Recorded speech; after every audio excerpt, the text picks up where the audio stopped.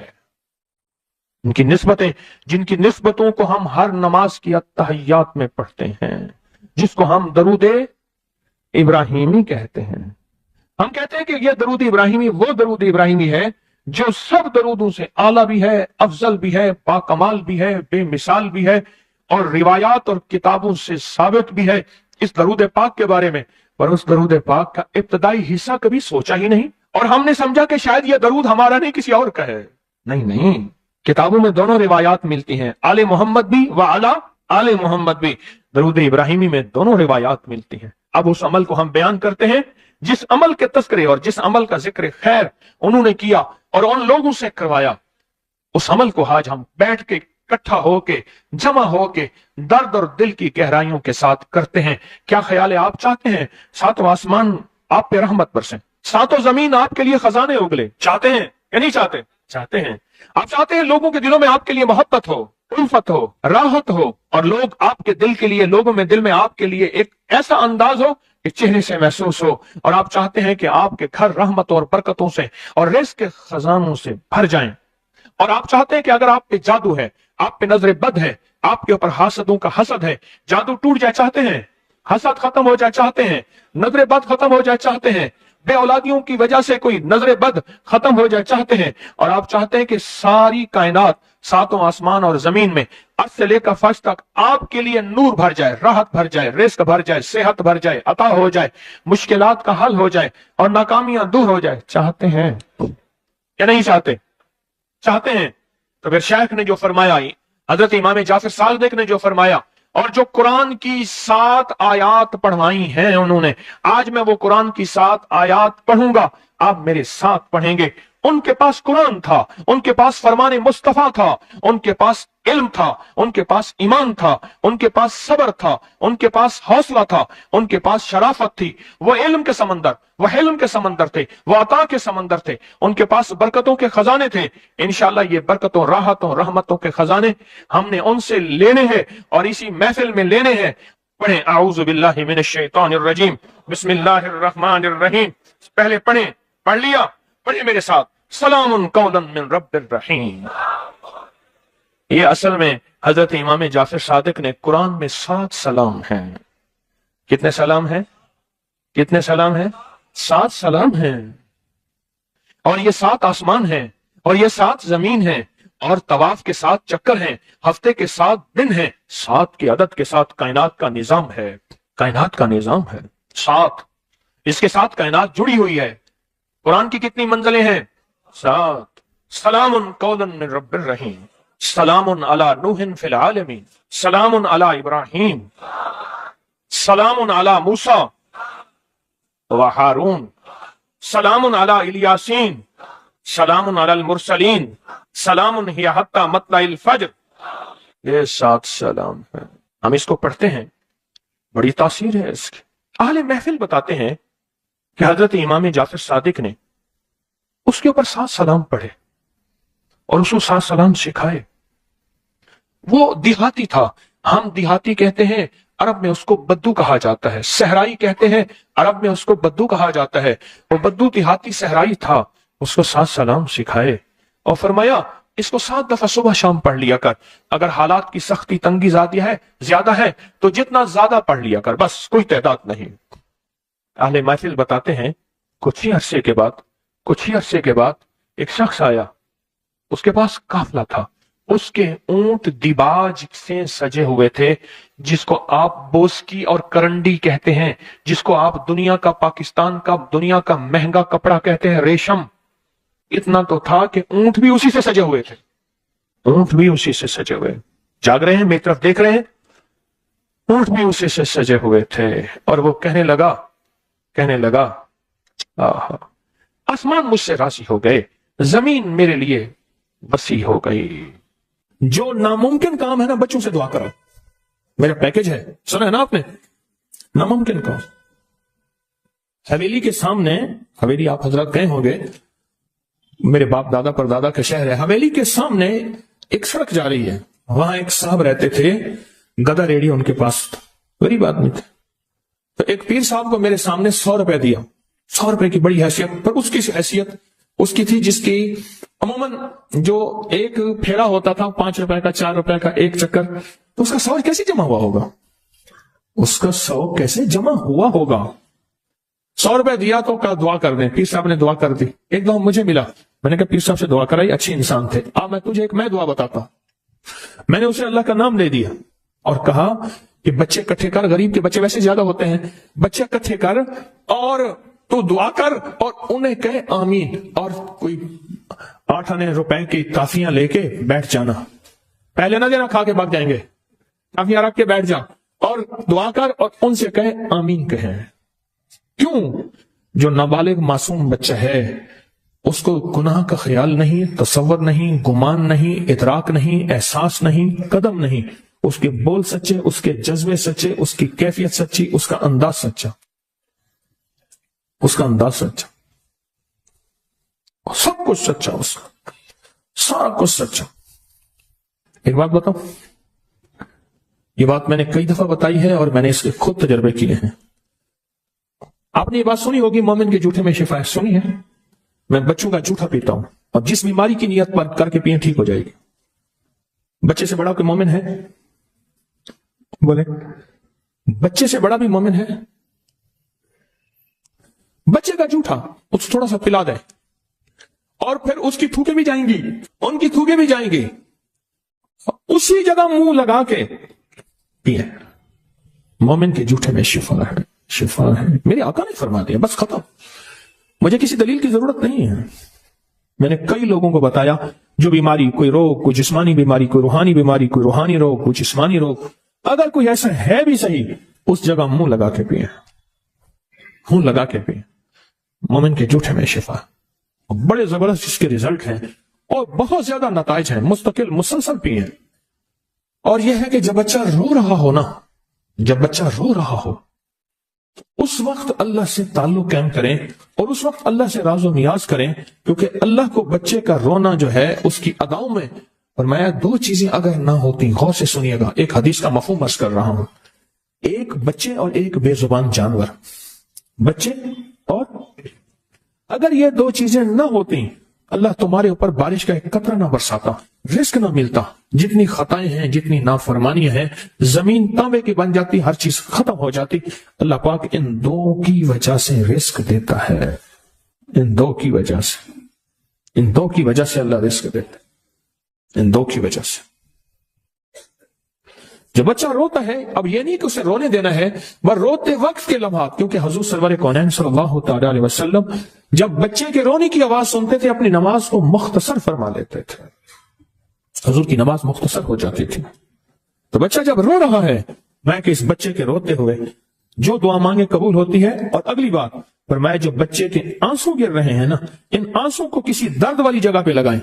اور میں نے کئی دفعہ آنسو لے کے نا ہاتھ پہ مل کے جیسے کریم تیل لگاتے ہیں، ایسے چہرے پہ کہا، اللہ اس چہرے کو دنیا آخرت کی رسوائیوں سے، ذلتوں سے اور قیامت کی ذلت سے بچانا۔ جب فرشتوں کا ہاتھ بڑھے اور چہرے پہ منہ کے جبڑے پہ پکڑ کے گھسیٹے، بچے کے آنسوں کی بڑی طاقت ہے۔ شاہ عبد العزیز محدث دہلوی رحمت اللہ علیہ کے پاس ایک شخص آیا اور کہنے لگا کہ میرے پاس ایک فقیر مانگنے والا آتا تھا، میں اس کو پیسہ دے دیتا تھا جو بھی تھا، پھر آتے آتے وہ میرے پاس کچھ پیسے رکھ کے جاتا تھا امانت دار سمجھ کر، پھر بہت قریب ہو گیا، پھر بس بہت پیسے رکھ کے جاتا تھا جو مانگتا تھا، پھر اٹھا کے لے جاتا تھا، اور وہ کہتا تھا میں کسی پرانے کھنڈر ہے وہاں رہتا ہوں اور اس میں میں نے پیسے دفن کیے ہوئے، مجھے بہت اس سے محبت ہے۔ سکے ہوتے تھے پہلے، کاغذ والے روپے تو ہوتے نہیں تھے، اور کہا کہ مجھے بتاتا تھا فلاں جگہ رہتا ہوں، آج تک میں گیا نہیں۔ کچھ دنوں کے بعد بہت عرصہ آتا رہا، پھر کچھ دنوں نہیں آیا، تو میں سوچا کہ بیمار ہو گیا، کیسے؟ تو کہا کہ میں پھر ڈھونڈتے ڈھانڈتے گیا اس کھنڈر میں، تو وہ بیمار پڑا تھا، میری آہٹ سن کے میں نے اسے کہا، تو کہا میرا آخری وقت ہے، مجھے مال سے بہت محبت ہے، میں نے پیسہ کر کے جمع کیا ہے، یہ جتنا میرا مال ہے یہ ساتھ یہ جگہ ہے جہاں میں نے دفن کیا ہوا ہے، جب ایسا کرنا مجھے دفن کرنا، یہ مال میرا ساتھ رکھ دینا چپکے سے، وعدہ کر۔ میں نے وعدہ کر لیا اور کہا کہ یہ دیکھ اس مال میں سے ایک پیسہ خرچ نہ کرنا، میرا کفن بھی تم جیب سے دینا، میرے مال میں سے خرچ نہ کرنا۔ میں نے وعدہ کر لیا، کفن دے دیا، دفن کر دیا، اور چپکے سے اس کا مال اس میں رکھ دیا، چپکے سے اس کا مال اس میں رکھ دیا، اور کہا کہ جب جو ہے وہ واقعہ ختم ہو گیا، کچھ عرصے کے بعد ایسا ہوا میرے اوپر حالات تنگ ہو گئے، اور بندش، حالات تنگ، پریشانیاں، مشکلات، مسائل، اور اتنا کہ میں روٹی سے بھی تنگ ہو گیا، پریشان ہو گیا۔ ایک دن میرے خیال آیا کہ کئی سال ہو گئے اس کو دفن کیے، اس کا مال کس کام کا، اس کا مال نکال کے لے آؤں، استعمال کروں۔ رات کو گیا اس کی قبر کو کھودا تو دیکھا تو اس کی ہڈیاں پڑی تھیں، اور اس کا جتنے بھی مال، اس کا پیسہ تھا، سارا ہڈیوں کے اوپر ایسے بکھرا ہوا تھا اور سرخ تھا۔ کہا کہ مجھے مال کی طلب تھی، میں نے ایسے ہاتھ ڈالا تو میرا ہاتھ جل گیا، اور میں بس چیختا چلاتا قبر بند کر کے آیا ہوں۔ اب یہ ہاتھ ہر وقت میری آگ ہی آگ ہے، اس کو پانی میں رکھتا ہوں اور تکلیف میں رکھتا ہوں اور دہی میں رکھتا ہوں، آگ ہی آگ۔ کوئی ایسا طریقہ؟ اب دیکھیں درویش کا وجدان دیکھیں، تو انہوں نے فرمایا کہ میرا اللہ کہتا ہے کہ آنسوں سے تو جہنم کی آگ بھی بجھ جاتی ہے، اللہ کے لیے رو، جب رو وہ آنسو اس ہاتھ کو لگا، اللہ کے لیے رو، جب رو تو اس آنسو اس ہاتھ پہ لگا، فرمایا کہ وہ آنسو اس ہاتھ پہ لگائے گا، تیری جہنم کی آگ ہے یہ بجھ جائے گی۔ اور کہا ایسے ہوا، رویا بہت زیادہ اللہ کے لیے، آنسو لگائے، اور وہ آنسو سے اس کی ہاتھ کی تکلیف ختم ہو گئی۔ یہ جو بچے کے آنسو ہیں یہ بڑے دکھوں کا علاج ہے، اور بڑے دردوں کا علاج ہے، اور بڑی مشکلوں کا علاج ہے، اور بہت زیادہ مسائل کا علاج ہے۔